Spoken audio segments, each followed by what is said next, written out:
交通補貼計劃最新調整，由2025年6月開始，交通補貼計劃嘅補貼領取門檻會由每月公共交通實際開支400蚊提升至500蚊，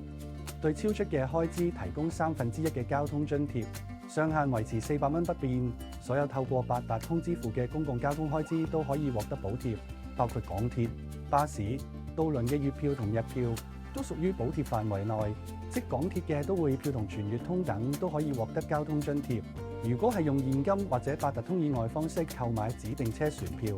就需要喺購票當日起計30日內登記。只要攜帶需要登記嘅車票、收據同八達通，去指定車船票自助登記站，根據登記站指示拍卡，輸入收據登記號碼或者掃描二維碼，就可以完成登記，十分方便。大家要記得，每個月16號開始可以領取上一個月嘅交通津貼，而領取補貼嘅限期係3個月。如果超過3個月仲未領取，咁嗰一期嘅乘車津貼就冇辦法攞得返。